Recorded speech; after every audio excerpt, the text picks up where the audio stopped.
একটি ভাঙা চোরা মাটির ঘরের পেছনে গোল হয়ে বসে আছে 4-5 জন কিংবা 10 জন তরুণ। তাদের চোখে ঘুম নেই, তাদের হাতে কোনো বই নেই, কোনো কাজের হাতিয়ার নেই।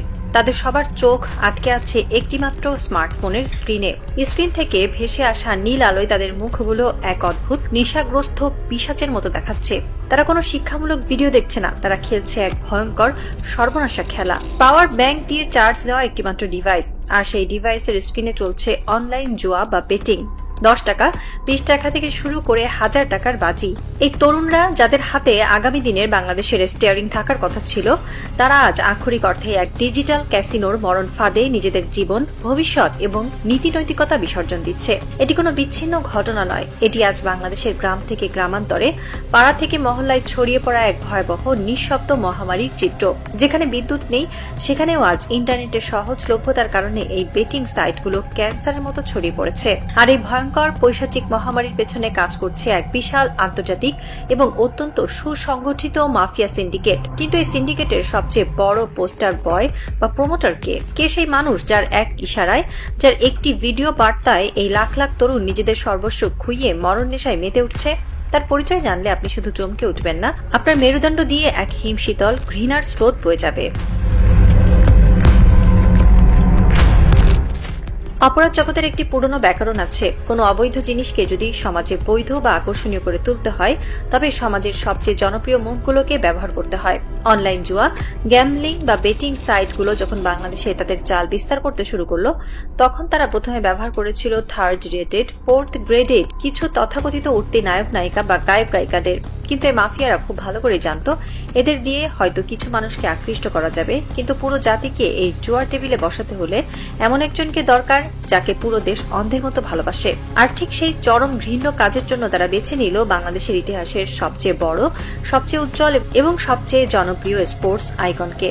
গ্লোবাল ইন্ডেক্সে যিনি একসময় বিশ্বসেরা অলরাউন্ডার হিসেবে রাজত্ব করেছেন, তার নাম সাকিব আল হাসান। হ্যাঁ, ঠিকই শুনেছেন, যে মানুষটিকে আল্লাহ 2 হাত ভরে সবকিছু দিয়েছিলেন, অর্থ, যশ, খ্যাতি, সম্মান। একটি অত্যন্ত প্রান্তিক অভাবী পরিবারের ছেলে থেকে উঠে এসে যিনি নিজের প্রতিভার জোরে বাংলাদেশের অন্যতম ধনী ব্যক্তিত্বে পরিণত হয়েছিলেন। কেউ কেউ বলেন তিনি শত শত কোটি টাকার মালিক, আবার কারো মতে তিনি হাজার হাজার কোটি টাকার সাম্রাজ্য গড়ে তুলেছেন। তার তো অর্থের কোনো ঘাটতি ছিল না, তার তো খ্যাতির কোনো কমতি ছিল না। তাহলে কেন তিনি এই জঘন্য, সমাজ বিধ্বংসী এবং লাম্পট্যপূর্ণ অনৈতিক কাজের সাথে নিজেকে জড়ালেন? কারণ আল্লাহ তাকে সবকিছু দিলেও একটি জিনিস হয়তো দেননি, মনুষ্যত্ব। আজ তিনি কোথায়? 5 আগস্টের ছাত্র জনতার রক্তস্নাত গণ অভ্যুত্থানের পর স্বৈরাচারী আওয়ামী লীগের এই সাবেক এমপি আজ দেশ ছাড়া। তিনি একজন পলাতক নেতা, কিন্তু তার এই পলায়ন তাকে তার অনৈতিক কাজ থেকে নিবৃত্ত করতে পারেনি। সম্প্রতি তাকে দেখা গেছে শ্রীলঙ্কার প্রিমিয়ার লিগে একটি ক্লাবের হয়ে খেলতে। আর সেখানেও তিনি কি করেছেন? তিনি কোড নাম্বার সহ একটি বেটিং বা জুয়ার সাইটের জার্সি গায়ে জড়িয়ে মাঠে নেমেছেন। শুধু তাই নয়, তিনি ভিডিও বার্তা দিয়ে বাংলাদেশের তরুণদের সেই জুয়ার সাইটে টাকা ওড়ানোর জন্য প্ররোচিত করছেন। এটি একটি স্বাধীন জাতির জন্য, একটি সভ্য সমাজের জন্য কতটা লজ্জাজনক এবং অবমাননাকর হতে পারে তা ভাষায় প্রকাশ করার মতো নয়। এখানে একটি অত্যন্ত স্পর্শকাতর এবং রাজনৈতিক মনস্তাত্ত্বের বিষয় পরিষ্কার করা দরকার। জুলাই আগস্টের সেই রক্তাক্ত দিনগুলোতে যখন হাজার হাজার ছাত্র জনতা রাজপথে প্রাণ দিচ্ছিল, তখন সাকিব আল হাসান বা মাশরাফি বিন মোর্তজার মতো খেলোয়াড়দের বিরুদ্ধে মিরপুর, যাত্রাবাড়ি সহ বিভিন্ন জায়গায় হত্যা মামলা দায়ের করা হয়েছিল।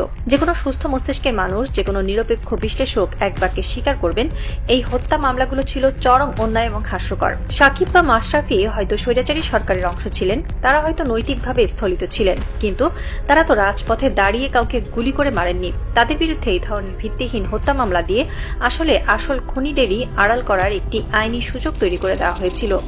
কিন্তু এর মানে এই নয় যে সাকিব আল হাসান কোনো দুধে ধোয়া তুলসী পাতা। তার আসল অপরাধ, তার সবচেয়ে বড় এবং ভয়ঙ্কর অপরাধগুলো লুকিয়ে আছে হোয়াইট কালার ক্রাইম বা শ্বেত শুভ্র দুর্নীতির অন্ধকার জগতে।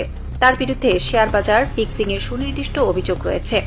ফেক বা ভুয়া কোম্পানি খুলে শেয়ার বাজার থেকে সাধারণ বিনিয়োগকারীদের কোটি কোটি টাকা লুটে নেওয়ার অভিযোগে দুর্নীতি দমন কমিশন একাধিকবার তদন্ত করেছে।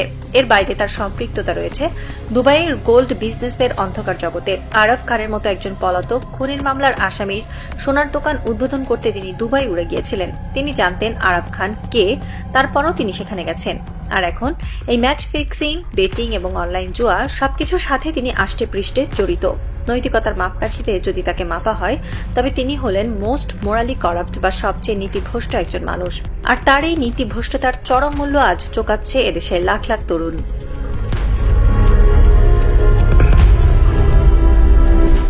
সাকিব আল হাসান হয়তো ভাবছেন তিনি তো শুধু একটি বিজ্ঞাপন দিয়েছেন, এতে তার দোষ কি? কিন্তু তিনি জানেন না তার এই একটি বিজ্ঞাপনের কারণে বাংলাদেশের সমাজ কাঠামোতে কি এক প্রলয়ঙ্কারী সাইক্লোন আঘাত এনেছে। তার মতো একজন আইকন যখন জুয়া খেলার প্রমোট করেন তখন তার কোটি কোটি তরুণ ভক্ত মনে করে সাকিব ভাই যখন করছে তখন এটা নিশ্চয়ই ভালো কিছু, আমাদেরও এই জুয়া খেলা দরকার। এই ইনফ্লুয়েন্স বা প্রভাবের কারণে আজ গ্রামে গঞ্জে তৃণমূলের সাধারণ মানুষ ফকির হয়ে যাচ্ছে। রিকশা চালক তার জমানো টাকা জুয়ায় ওড়াচ্ছে, ছাত্র তার টিউশন ফি বেটিং সাইটে ঢালছে। আর যখন এই তরুণরা জুয়ার সব টাকা হেরে যাচ্ছে তখন তারা কি করছে? টাকা জোগাড় করার জন্য তারা জড়িয়ে পড়ছে চুরি, ছিনতাই আর রাহাজানির মতো ভয়ঙ্কর সব অপরাধে। এই জুয়ার টাকার জন্যই আজ পাড়ায় পাড়ায় কিশোর গ্যাং তৈরি হচ্ছে। এই জুয়ার টাকার জন্যই তারা মাদকের অন্ধকার জগতে পা বাড়াচ্ছে।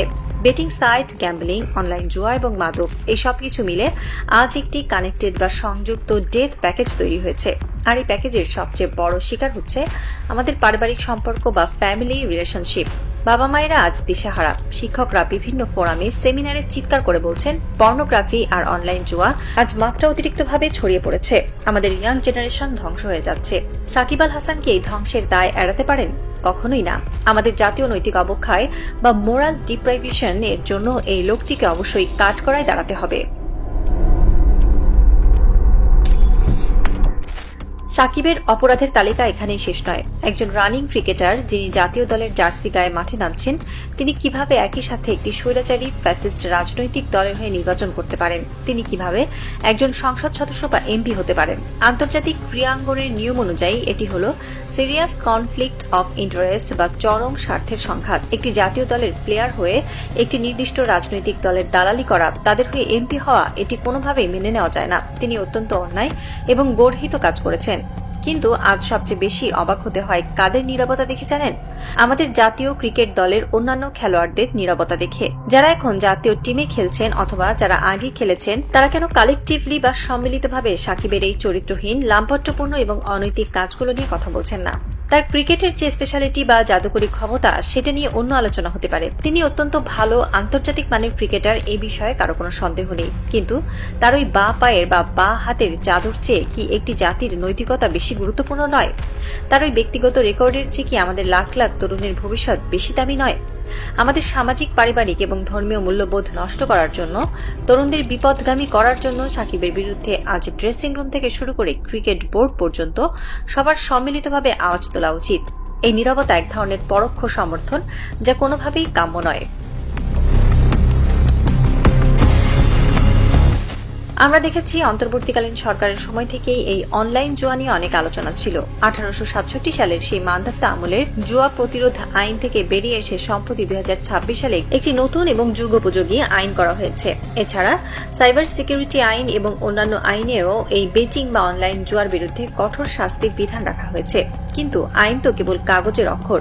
সেই আইনকে বাস্তবে রূপ দেবে কে? বিটিআরসি বা বাংলাদেশ টেলিযোগাযোগ নিয়ন্ত্রণ কমিশন থেকে শুরু করে প্রযুক্তি মন্ত্রণালয়ের যারা দায়িত্বে আছেন, তারা আজ কোথায় ঘুমাচ্ছেন? তাদের দায়িত্ব কি? যে সকল ওয়েবসাইট বা প্ল্যাটফর্ম থেকে সাকিব আল হাসান এই বেটিং এর প্রোমো দিচ্ছেন, সেই সমস্ত সাইট বাংলাদেশে কেন ব্লক করে দেওয়া হচ্ছে না? সাকিবের official Facebook page, YouTube channel এবং ইনস্টাগ্রাম অ্যাকাউন্ট যেখান থেকে এই জুয়ার বিজ্ঞাপনগুলো ছড়ানো হচ্ছে, সেগুলো কেন বাংলাদেশে রেস্ট্রিক্টেড বা নিষিদ্ধ করা হচ্ছে না?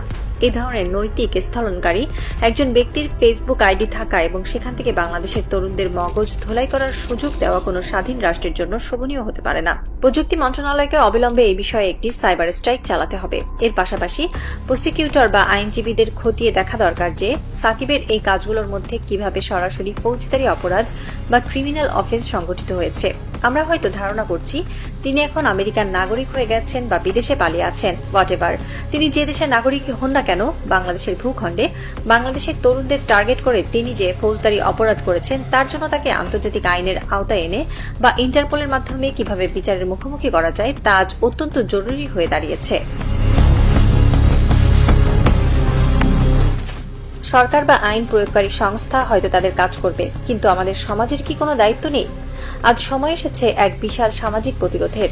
আমরা আজ এদেশের আলেম ওলামায়ে কেরামদের, মসজিদের ইমামদের, স্কুল কলেজের শিক্ষকদের, বাবা মা ও অভিভাবকদের, সমাজের মুরব্বীদের এবং স্থানীয় জনপ্রতিনিধিদের কাছে এক আকুল আহ্বান জানাচ্ছি। দয়া করে আপনারা সবাই মিলে কানেক্টিভলি বা সম্মিলিতভাবে আওয়াজ তুলুন। ওয়াজ মাহফিলে, জুমার খুতবায়, ক্লাসের পাঠদানে, চায়ের দোকানের আড্ডায়, সব জায়গায় এই অনলাইন জুয়া এবং বেটিংয়ের বিরুদ্ধে কথা বলুন। তরুণদের বোঝান, এই সাকিব আল হাসানরা কোনো রিয়েল লাইফ হিরো নয়, এরা হলো কর্পোরেট মাফিয়াদের হাতের পুতুল।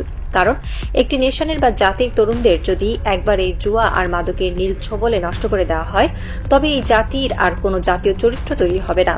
যে রক্তক্ষয়ী লড়াইয়ের মধ্য দিয়ে, জুলাই আগস্টের যে বিশাল আত্মত্যাগের মধ্য দিয়ে আমরা আমাদের হারানো সামাজিক মূল্যবোধ ফিরে পেতে চাইছি, সেই আকাঙ্ক্ষা চিরতরে ধুলোয় মিশে যাবে।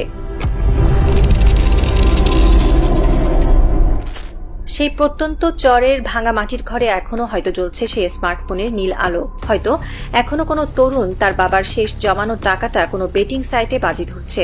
আর হাজার কিলোমিটার দূরে হয়তো শ্রীলঙ্কার কোনো বিলাসবহুল হোটেলের এসি রুমে বসে সাকিব আল হাসান তার ব্যাংক অ্যাকাউন্টে ঢোকা নতুন কোনো প্রমোশনাল ডলারের মেসেজ চেক করে মুচকি হাসছেন। কিন্তু একটি সামাজিক এবং আইনি থ্রিলার আজ তার সবচেয়ে চরম এবং শ্বাসরুদ্ধকর ক্লাইম্যাক্সে এসে দাঁড়িয়েছে। দাবার বোর্ডে সমাজ আজ তার প্রথম কিস্তিমাতের চালটি চেলে দিয়েছে। ঘড়ির কাঁটা এগোচ্ছে। শেরেবাংলা নগরের প্রযুক্তি মন্ত্রণালয় এবং বিটিআরসি সুরক্ষিত সার্ভার রুমগুলোতে আজ হয়তো নতুন কোনো ফায়ারওয়াল বা ব্লকিং কোড লেখা শুরু হয়েছে। সাসপেন্স এখন তুঙ্গে। আগামী কয়েকটা দিন এই দেশের সাইবার স্পেসের জন্য অত্যন্ত নির্ণায়ক হতে যাচ্ছে। বিটিআরসি কি সত্যিই সাকিবের ওই বিষাক্ত পেজগুলো ব্লক করে দিতে পারবে? রাষ্ট্র কি পারবে এই ডিজিটাল ক্যাসিনোর মরণফাঁদ থেকে তার ভবিষ্যৎ প্রজন্মকে ছিনিয়ে আনতে? নাকি সাকিবের মতো গ্লোবাল আইকনদের এই লাম্পট্য পণ্য এভাবেই আমাদের তরুণদের গিলে খেতে থাকবে? অপেক্ষা কেবল সেই চূড়ান্ত সাইবার বিস্ফোরণের। আসুন সবাই মিলে এই লাম্পট্যপনার বিরুদ্ধে, দৈনিক অবক্ষয়ের বিরুদ্ধে আমরা আমাদের কণ্ঠস্বর বা ভয়েস রেজ করি এবং কথা বলি। কারণ এই নতুন বাংলাদেশে কোনো আইকন বা কোনো সেলিব্রিটি রাষ্ট্রের আইনের চেয়ে, জাতীয় নৈতিকতার চেয়ে বড় হতে পারে না। এই ডিজিটাল ক্যাসিনো রাজপ্রাসাদ ধুয়ে মুছে সাফ করে দেওয়ার সময় আজ এসে গেছে।